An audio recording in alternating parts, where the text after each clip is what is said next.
Iran നടത്തിയ missile ആക്രമണത്തിൽ ഇസ്രായേലിലെ അമേരിക്കൻ എംബസിക്കും നാശനഷ്ടം സംഭവിച്ചു. ടെലവീവിലെ അമേരിക്കൻ എംബസി കെട്ടിടത്തിനാണ് ആക്രമണത്തിൽ ചെറിയ രീതിയിലുള്ള നാശനഷ്ടം ഉണ്ടായത്. ആക്രമണത്തിൽ അമേരിക്കൻ ഉദ്യോഗസ്ഥർക്ക് ആർക്കും പരിക്ക് പറ്റിയിട്ടില്ല എന്നാണ് അറിയുന്നത്. എംബസിക്ക് സമീപത്തായി ഇറാന്റെ മിസൈൽ പതിച്ചതിനെ തുടർന്നാണ് എംബസി കെട്ടിടത്തിന് കേടുപാടുകൾ ഉണ്ടായത്. ഇക്കാര്യം ഇസ്രായേലിലെ അമേരിക്കൻ അംബാസഡറും സ്ഥിരീകരിച്ചിട്ടുണ്ട്. സംഭവത്തെ തുടർന്ന് സുരക്ഷിത ഇടങ്ങളിൽ തുടരാനുള്ള ഉത്തരവ് നിലനിൽക്കുന്നതിനാൽ എംബസിയും കോൺസുലേറ്റും ഇന്ന് അടച്ചിടുകയാണെന്നും അമേരിക്കൻ അധികൃതർ അറിയിച്ചിട്ടുണ്ട്. ഇറാൻ ആക്രമണത്തിൽ ഇസ്രായേലിൽ കൊല്ലപ്പെട്ട എണ്ണം 19ലേക്ക് എത്തി. ടെലവീവിലും തുറമുഖ നഗരമായ ഹൈഫയിലും ഇറാൻ ശക്തമായ ആക്രമണമാണ് നടത്തിയത്. മധ്യ ഇസ്രായേലിലെ 4 ഇടങ്ങളിൽ മാത്രം 67 പേർക്ക് പരിക്കേറ്റതായും BBC റിപ്പോർട്ട് ചെയ്തു. ഹൈഫയിലെ നിരവധി കെട്ടിടങ്ങൾ ഇറാന്റെ മിസൈൽ ആക്രമണത്തിൽ തകർന്നു. പലയിടത്തും കെട്ടിടങ്ങളും വാഹനങ്ങളും കത്തി അമർന്നിട്ടുണ്ട്. ഹൈഫയിലെ പവർ പ്ലാന്റിന് നേരെയും ഇറാൻ ആക്രമണം നടത്തി. ആ ആക്രമണം തുടർന്ന് മധ്യ ഇസ്രായേലിലെ പവർ ഗ്രിഡിന് തകരാർ സംഭവിച്ചതായി ഇസ്രായേൽ ഇലക്ട്രിക് കോർപ്പറേഷൻ അറിയിച്ചു. വൈദ്യുതി വിതരണം പുനഃസ്ഥാപിക്കാനുള്ള ശ്രമങ്ങൾ നടന്നുവരികയാണെന്നും അധികൃതർ പറയുന്നു. ഈ സംഘർഷം രൂക്ഷമായതോടെ നിരവധി പേർ ടെഹ്റാനിൽ നിന്നും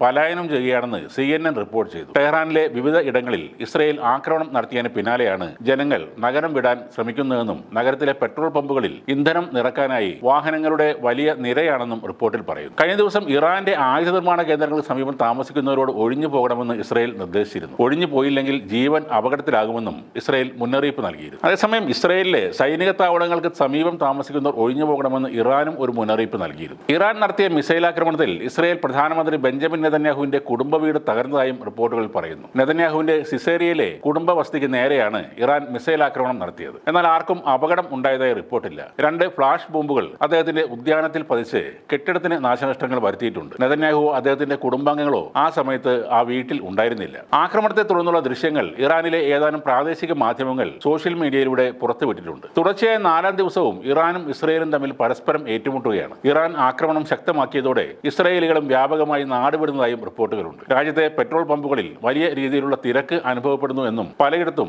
ഇന്ധനത്തിന്റെ ലഭ്യത കുറവാണെന്നും റോയിട്ടേഴ്സിനെ ഉദ്ധരിച്ച് CNN റിപ്പോർട്ട് ചെയ്തു. ഇപ്പോൾ ഇറാനിലുള്ള ഇന്ത്യൻ പൗരന്മാർ ഉടൻ ടെഹ്റാൻ വിടണമെന്നാണ് നിർദ്ദേശം നൽകിയിരിക്കുന്നത്. ഇസ്രായേൽ കൂടുതൽ ആക്രമണം നടത്തുന്നത് ടെഹ്റാനിൽ ആയതിനാൽ ഇന്ന് തന്നെ ഇന്ത്യൻ പൗരന്മാർ അവിടെ വിടണമെന്നാണ് നിർദ്ദേശം നൽകിയത്. ഇന്ത്യൻ പൗരന്മാരുടെ കൂടെ വേറെ വിദേശ പൗരന്മാർ ഉണ്ടാവാൻ പാടില്ല. അർമേനിയ വഴി ഇന്ത്യക്കാരെ ഒഴിപ്പിക്കാനുള്ള ഇടപെടലാണ് ഇപ്പോൾ നടന്നുകൊണ്ടിരിക്കുന്നത്. ഇത് സംബന്ധിച്ച് അർമേനിയൻ വിദേശകാര്യമന്ത്രിയുമായി ഇന്ത്യൻ വിദേശകാര്യമന്ത്രി S ജയശങ്കർ സംസാരിക്കുകയും ചെയ്തു. ഇന്ത്യക്കാരെ ഒഴിപ്പിക്കുകയാണെങ്കിൽ അതിനുവേണ്ട സഹായങ്ങൾ നൽകണമെന്ന് ഇന്ത്യ അർമേനിയയോട് അഭ്യർത്ഥിച്ചിട്ടുണ്ട്. കസാക്കിസ്ഥാൻ വഴിയും ഉസ്ബെക്കിസ്ഥാൻ വഴിയും ഇന്ത്യക്കാരെ ഒഴിപ്പിക്കാൻ ശ്രമം നടക്കുന്നുണ്ട്. 3000-ഓളം വിദ്യാർത്ഥികൾ ഉൾപ്പെടെ 20,000-ഓളം ഇന്ത്യക്കാർ ഇപ്പോൾ ഇറാനിലുണ്ട്. ടെഹ്റാനിലെ ഇന്ത്യൻ എംബസി സുരക്ഷാ സാഹചര്യം നിരന്തരം നിരീക്ഷിക്കുകയും ഇറാനിലെ ഇന്ത്യൻ വിദ്യാർത്ഥികളുടെ സുരക്ഷ ഉറപ്പാക്കാൻ വേണ്ട നടപടികൾ എടുക്കുകയും ചെയ്യുന്നുണ്ട്.